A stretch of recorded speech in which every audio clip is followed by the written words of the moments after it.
Could my estranged ex-wife be tracking me? After discovering her affair, I retreated to the hills. I'm not sure why I'm sharing this, but now that I've moved past the events and have moved on, it might help someone else. In February 2018, I uncovered my wife's affair, 3.5 years into our marriage. My contract job required frequent travel, yet it also afforded me the flexibility to work from home upon return. My wife held a lucrative position as the director of a technical sales company. We enjoyed a very good marriage, though it had recently become tense due to my extensive travel and her increasingly long work hours. Backstory. I met my now ex-wife 5 years ago at a friend's barbecue. We engaged in conversation, felt an immediate connection, and I was honestly amazed to be with such an attractive and articulate woman. She seemed to appreciate my unpolished charm. A few weeks into dating, our passion was undeniable, and our encounters were intense. After 18 months, we married and settled into a spacious apartment, saving for a house. However, 3 years into the marriage, dynamics shifted. My affection for her remained, yet I observed an increase in trivial disputes and her irritation when I mentioned her late work hours and frequent outings. She justified it as necessary for her career advancement. When I addressed her concerns about my own travel, which was minimal, the discussions became repetitive and unresolved. As I look back, I had no idea my wife was in the midst of an affair. I would have never suspected a thing except for her continued late work hours and our dwindling sex life. I just attributed this to her being tired from work. However, my ego had taken a beating from being turned down frequently when trying to initiate sex. I didn't see the secretive texting that I read about, but then again, she had a company cell phone, and she could have been using it since she spent a lot of time in our spare bedroom that she would use as a home office. It was around September 2017 when Kathy started coming home after work and then heading off to a work engagement for the evening. This went from 1 evening a week to more than 3 evenings a week. I'm not that jealous by nature, but there is no way she would go unnoticed, and I know she would have to fend off some of the men at her office. She only seemed to be interested in work, but she was working with more male executives than female. My first suspicion of her cheating occurred a month before D-Day. She had stopped off at the store before coming home. She asked me to help with the groceries. While I was grabbing a couple of bags from the back seat of her car, I noticed something pink glinting from just underneath the front passenger seat. It was one of my wife's bras. I recognized it as hers since she liked the ones from a particular apparel store. In retrospect, I now realize the reason for the red flag with the bra. When she gets in the mood, she always takes off her bra first from underneath her clothes. I don't know exactly why, but I instantly just had a sinking feeling in my gut when I saw this. I could not rationalize what her bra was doing under the seat. I just left it there under the seat. It almost made me sick, and my heart must have been racing like crazy. Because when I returned to the kitchen with the bags, Kathy asked if I was okay, and that I looked like I'd seen a ghost. I just brushed her comment off. I tried my best not to look angry or betrayed, but it took all I had to hide my feelings. That evening and the next, I decided to see if I could find out if she was involved with someone or not. I started thinking about all the clues I was missing. I had no proof except for the bra incident. We live in a fairly large city and her work is in a downtown office building. I kind of took my focus off of the affair idea for a bit and decided maybe I should give her more attention. One Friday after work, I made a nice dinner, set up the dining table with nice plates, silverware, and candles. I bought a nice bottle of wine and a bouquet of roses. She came breezing in after work as usual. I pointed out the dinner and everything I had prepared. She gave me a sad smile and told me she was sorry, but she had plans to meet up with her coworkers tonight at a local hangout. She said she could grab a quick bite with me before she left, but had to jump in the shower first. I think my insides flipped on me, and I became completely speechless. I won't tell you what kind of rage I was feeling at that point, but I had finally had enough. While she was in the shower, I grabbed my company cell phone and planted it in her back seat. I had been thinking of this lately as a way I could track her location with my personal phone. I went in and dumped the meal in the trash along with the flowers. She came back after her shower dressed up and looking great as usual. She said, "Okay, let's eat." I told her, "Never mind, go out with your friends." She looked at me strangely and asked if I was mad. I said, "I'm disappointed by you never wanting to do anything together." She became angry and told me to quit acting like a child and said something snarky about having a short fuse. I stood there, letting all this sink in, and said, "Foolish me. I thought you'd like to spend the evening together for once." She just smirked at me and left in a huff. I took out my other phone and started tracking my work phone. I saw her stop about 20 minutes away at the bar that she frequents with her work buddies. I decided to head out and locate her car. Sure enough, there it was in the parking lot of the bar. I sat across the street in my car, waiting to see if I could see her. I felt so unlike myself, like a stalker, but I rationalized I needed to at least satisfy my anxiety about her whereabouts. About an hour after I arrived, I saw her coming out of the bar with a man. He looks like one of the execs I've seen from her work. He grabs her and pulls her close and kisses her. My stomach went into knots. My body went completely numb. They headed over to another car and got in together. I did my best to follow them as the car pulled out. They traveled about 10 minutes away to, you guessed it, a hotel. I pulled over on the street next to the hotel. I watched as they got out and headed hand in hand into the hotel. I'd seen enough. I was an idiot. I started banging my fist on the steering wheel. That's it. Something inside me went completely blank, and I'm not sure if I blacked out or had an out-of-body experience. When I recovered myself, I decided I needed a drink. Now, this is when my life took a new direction that I would have never guessed. I just started driving out of town, just reliving everything I had just witnessed. And I hate to say crying with rage. I headed towards the outskirts of town, about 30 miles. I found a nice little bar and pulled in. I found a seat at the bar and ordered a drink. I must have looked like death warmed over because the bartender, female, mentioned that I looked like someone took the wind out of my sails. I half smiled and said, "You could say that." A guy took a stool next to me and started up a conversation. I wasn't in much of a mood to talk, but something about this guy just made me feel comfortable. We started talking, and after a while, the subject of my wife cheating just tumbled out of my mind. How I just wanted to leave her and forget her.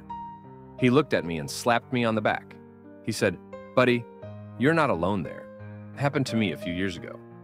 I believe that sometimes these things happen for a reason. And let me tell you, your life can now change either for the better or the worse. It's entirely up to you at this point. Something about him saying this really shook me out of my glum mood. I mean, I know I'm hurting, but I have always been able to see things logically. And he is so right. Now, we introduce each other. His name is Ray. He is kind of a country guy, but is just the sort of salt of the earth type that I really respect. He asks me when I'm going to move out. I guess it never occurred to me to even think that far ahead. I know I don't want to be around this woman anymore. And I do have this fight or flight feeling coursing through me. Ray says, "I feel very sympathetic to your situation and have an idea. If it comes to it and you feel like you need to leave at some point, I've got a travel trailer sitting on my property. It's not great, and it could use a bit of fixing up. Why don't you come out and check it out and see if you could see yourself living in something like that, temporarily at least? I'll make you a great deal on it. I even have a nice piece of property that you could park it on. You would be doing me a favor to keep an eye on it for me. It might do you some good to get away from your situation. Just a thought." It took me a minute to register his idea. The bartender had been overhearing the conversation and smiled. "Hell, honey," she said. "If I could have escaped my crazy ex-husband years ago, I would have jumped at the chance to go live in his trailer or anything to just get my head on straight." I felt like I had stumbled into the Twilight Zone. But maybe this is exactly what I needed. I told Ray, yes, I'll think about it and maybe check it out. We parted ways after a bit and made plans to meet out at his place in a few days. I started to feel like I have a little bit of perspective and a chance for getting out of what I believe is a nightmare, mixed in with a heavy heartache. One thing is for certain. There is no way I'll ever want to be with my wife again. Cheating is such a vile thing to me and has always been the one thing that I believe I would never tolerate. I got home after Kathy that night and sat on the couch. Kathy came out and asked me where I'd been. I turned to her and asked her where she had been. She said, "You know, I went to grab drinks." I asked her point blank, "Are you having an affair?" She looked a little startled, but regained her composure and said, "No, why would you ask me that?" I told her I heard she may be involved with someone from work. She asked who told me that. I told her someone that I know but would not divulge the name. She just told me, "You are being ridiculous," and that I'm drunk and delusional, and asked me where I have been. I told her out to a bar to have some drinks with friends. She just stared at me, wanting to ask me more, but just headed back to our bedroom and went back to bed. I decided to sleep on the couch since I now have confirmation that she has been lying for months to me. I didn't sleep at all and started picturing her with this guy in bed, and I'm disgusted and hurt and feeling sorry for myself. However, I started thinking about Ray's trailer. It is almost a revelation, and the idea of it just made me feel better. I must have something wrong with me, but with the pain I was in, the fight or flight mode just instinctively kicked in, and the flight part won me over. The next morning, we didn't speak much and went about the weekend as if nothing had happened. A few days later, I made plans to meet up with Ray. I met up at Ray's place. He owns a nice ranch, and the trailer is actually really nice, about 26 feet, and has all the necessities one needs to live in it. I had traveled with some friends and one back in college during a spring break and really enjoyed it. I made Ray an offer on it, and he agreed to the price. I practically stole it from him. He gave me directions to his ranch property, and I drove over to check it out. It is beautiful, full of trees, scrub brush, and it looks like there are nearby hiking and biking trails bordering it. It's near the foothills of some mountains, and Ray has a small shack on a hill overlooking the property, with water and electricity for the trailer available. Ray will pull the travel trailer to the site and set it up for me. I tried to get Kathy to come clean during the next few weeks, and all I got was gaslighting. I even point blank told her that if I found out she was cheating, there would be no going back. This had the opposite effect of driving her deeper into her affair fog and blistering me with denials. The denial was so bad it almost made me laugh. I had no physical proof of her cheating and kicked myself for not at least taking some photos of the two of them. As I went through this mental agony, I came to the conclusion that I wanted out of this marriage. Rather than let Kathy know how I feel about things now, I just started making plans. I started stealthily taking my belongings out of the apartment while she was at work and moving them over to the trailer. This at least made me feel like I was taking action. I did notice a change in Kathy during this time, and she had been acting nicely around me, but in my mind, too little, too late, as she continued her little company outings after work. I decided I too needed a break. In fact, as she was heading out for the evening, I also got dressed around the same time. She looked at me and asked where I was going. I just said I was meeting up with some friends. She started to ask, and I just told her she didn't know them and she wouldn't enjoy all the shop talk. This is exactly what she would tell me when I would ask if I could join her at one of her office outings. She kind of had a hurt look on her face and said, "Okay, have a nice time." I said I definitely would. Between working on the trailer and meeting up with Ray at the bar, I have started to make more friends. In fact, it has led to some fun times with a great group of Ray's friends and family. And in case anyone asks, I decided I would moderate my drinking so I don't develop any bad habits. It would be so easy to drown myself in pity. About this time, Kathy tells me she has to go on a trip for work the following week. I ask her who is all going, and she tells me the executive team and some department heads. I just look at her and tell her, I hope she has a really great time with her boyfriend. I kind of wish I hadn't said that. It started a lot of arguing back and forth. In a lot of ways, I wish I knew more about her AP. But as Ray put it to me, in the long run, it doesn't matter who the other guy is. It only matters that she decided to step out on you. She burned down the marriage. She can own it or deny it, but facts are facts, brother. Damn, Ray should write this stuff down and publish it for the betrayed. Her work trip provided me with the opportunity to move the rest of my stuff out completely.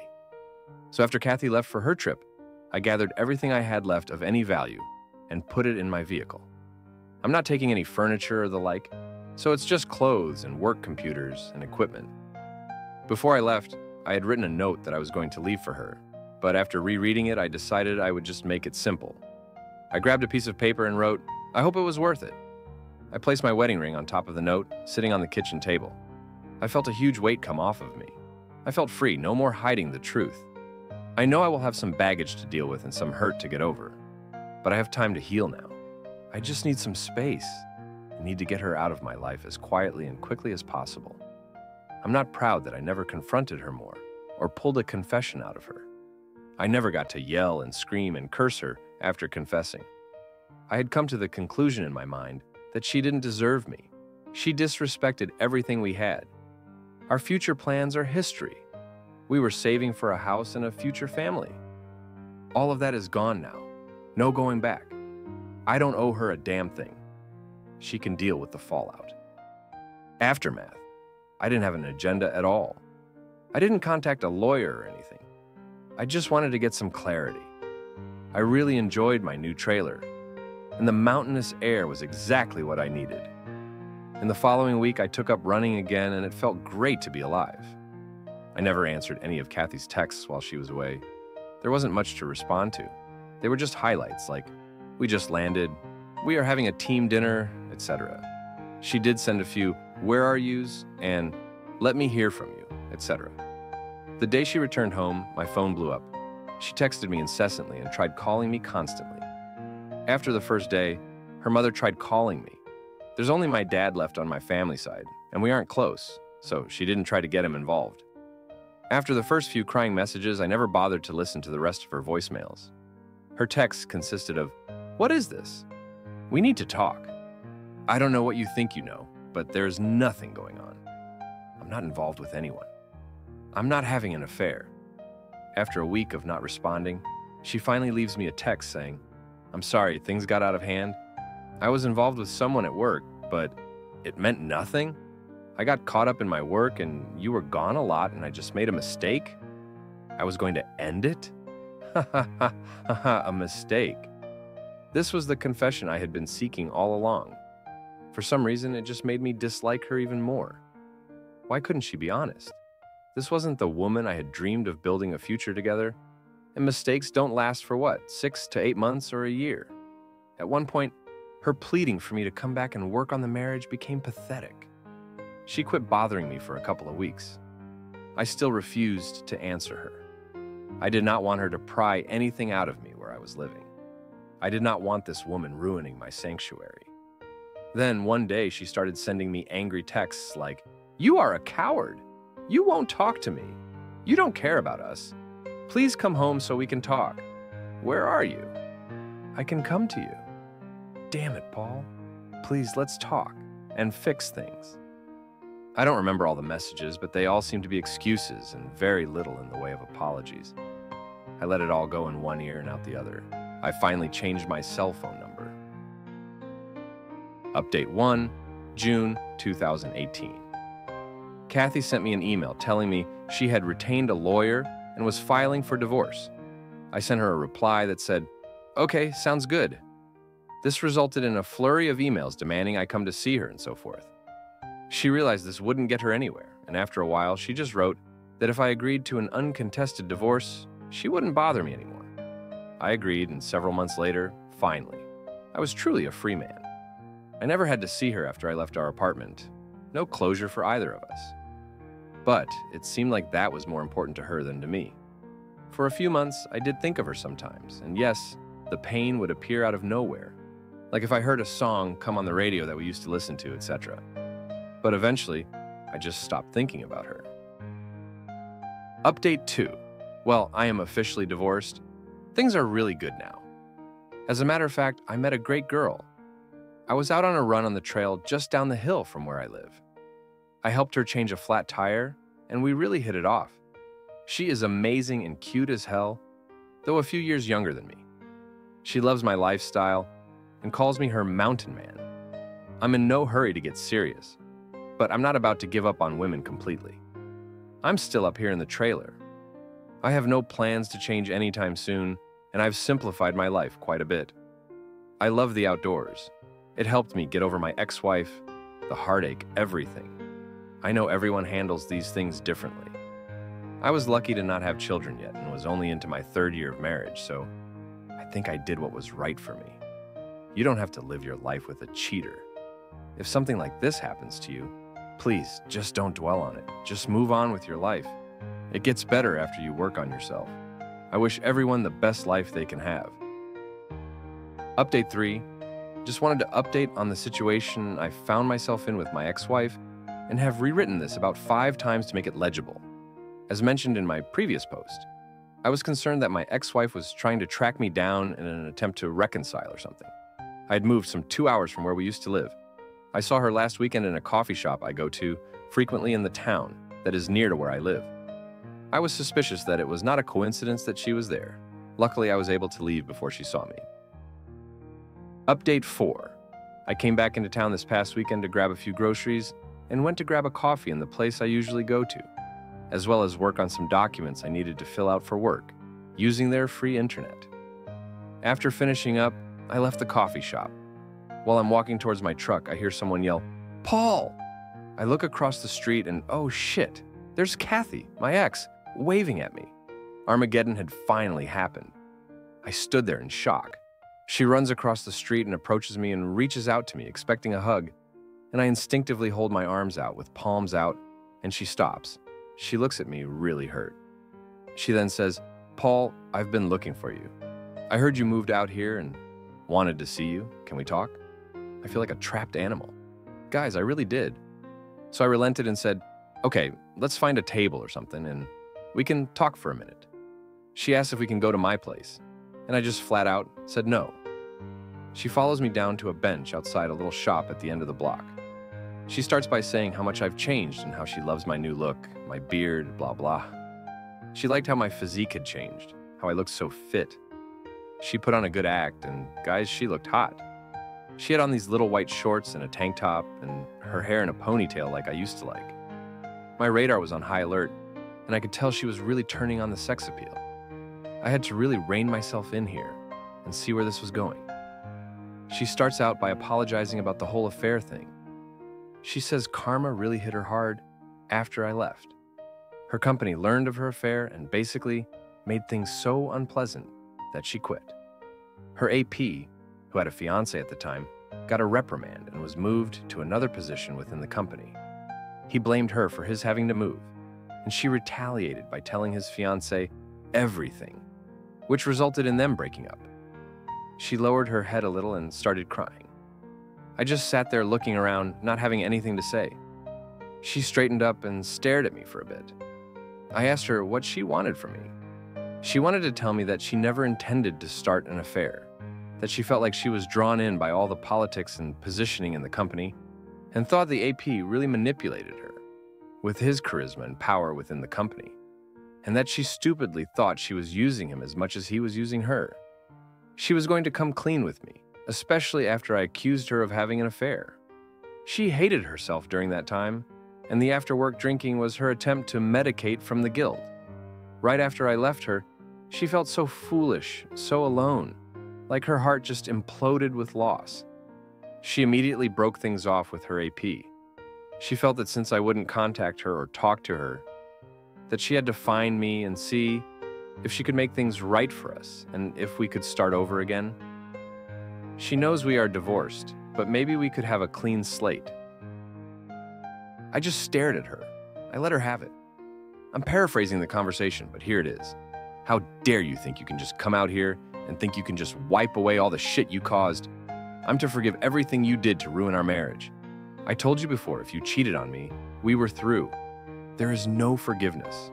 There is no reboot of this relationship. You killed it. You destroyed what we had. The minute you stepped out on me, how stupid do you think I am? I followed you one night and saw you go into a hotel together. Do you know that? I then realized that I had been raising my voice and people were starting to notice. She started to sob. She grabbed my arm. I let her cry on my shoulder a little before nudging her away. She looked up at me. I deserve all this. I know I do. Can you at least let me take you to dinner or something? I don't want to leave. I want to talk more. I want to make sure we have everything out in the open. I need time with you that you didn't give me before. Please, Paul. I know you may not want to hear this, but I love you so much. I didn't know how much I loved you until you left me and broke me, and I broke you just as bad. I can't forgive myself. I don't want to forgive myself until the day I die." She started hyperventilating and sobbing so badly that I pulled her up and hugged her. I know. I felt like that was the only thing I could do to maybe calm her down. At that moment, I realized I did actually break her heart like she broke mine. I started walking with her and then found a nice quiet path to walk on, and things settled down a bit. I then asked her how she found me and if she hired a PI or something. She laughed a little and said no. She thought about it though. She ran into Stacy a couple of weeks ago, and she asked her how things were going. Stacy let it slip that she saw me. Kathy made her spill every single detail. Stacy didn't want to tell her because I told her not to, but she wouldn't let her go until she did. But all she really knew was that she saw me here in town, and that I lived somewhere in the vicinity. So she started coming here on her days off to see if she could find me. She really blushed when she said that. I kind of chuckled and said, "Damn, Stacy can't keep her trap shut." So we did go to dinner. We found a nice little place with a patio. I made sure we didn't drink anything. I didn't want any excuse for her to soften me up or claim she was too drunk to drive back. We actually had a good talk. Afterward, I walked her to her car. She wanted to stay and pressed me hard on it and wouldn't relent. She hadn't been with anybody else since I left and swore up and down I was the only one she wanted. I told her no, it's still way too soon for me to go down that road. She begged to see me again, but I was non-committal. I gave her my new email address, but that was it. She wanted my phone number, but I told her no. You'll just blow it up with texts and calls. She cried about that one. She said she would be back in town next weekend if I was interested. I didn't say anything to that. She said she would email me and tell me all the details of when, where. Before she left, I asked her point blank if she would forgive me if I had done the cheating. She sat there thinking and said yes, she would in time, but only if we saw a marriage counselor or if we could work through the healing process with lots of talking and maybe even a binding agreement. I said, okay, maybe I could do that 5 to 10 years from now. She said if that's what it would take, she would wait. She then took my hands in hers, looked me in the eye, and said something that really surprised me. She said, "God damn it, Paul, I will always love you and will do anything to prove it." At that, she left. I'm still so shook by that. She said it with such conviction. I still can't see myself back with her. I feel better though, right now. I can't even see her as a friend with benefits. Maybe a friend, but damn, I just don't know if we could ever work out again. Don't call me a chump because second chances are rare in my book. I went home and had a nice long run and a few beers and felt I was in a good place now. Can someone guarantee me that she wouldn't ruin that? I don't know. I just don't know.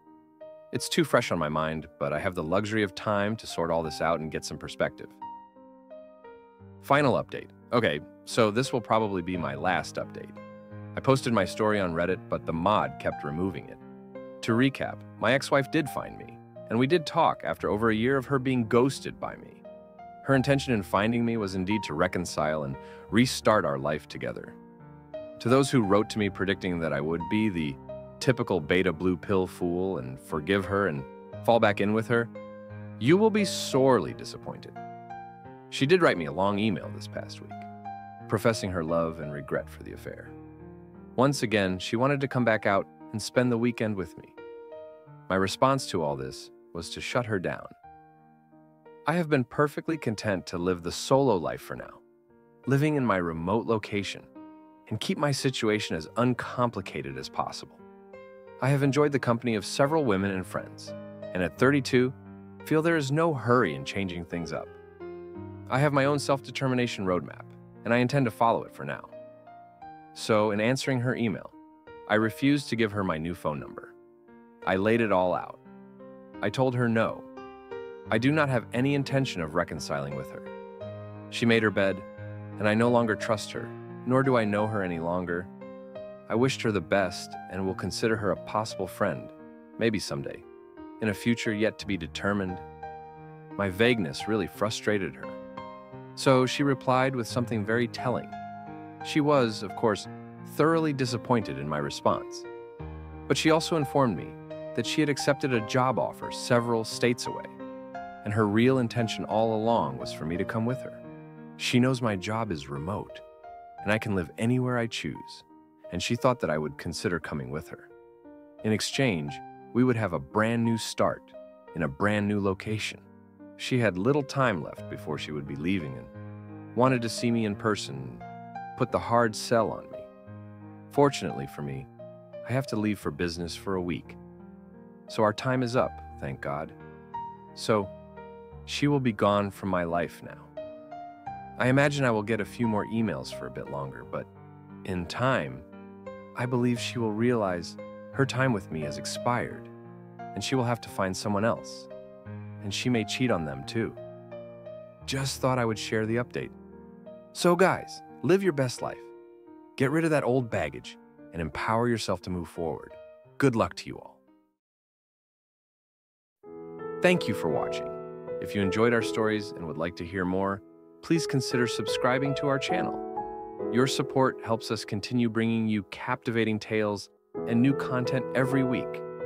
Don't forget to hit the notification bell so you never miss an update. We appreciate every one of you for being a part of our storytelling journey.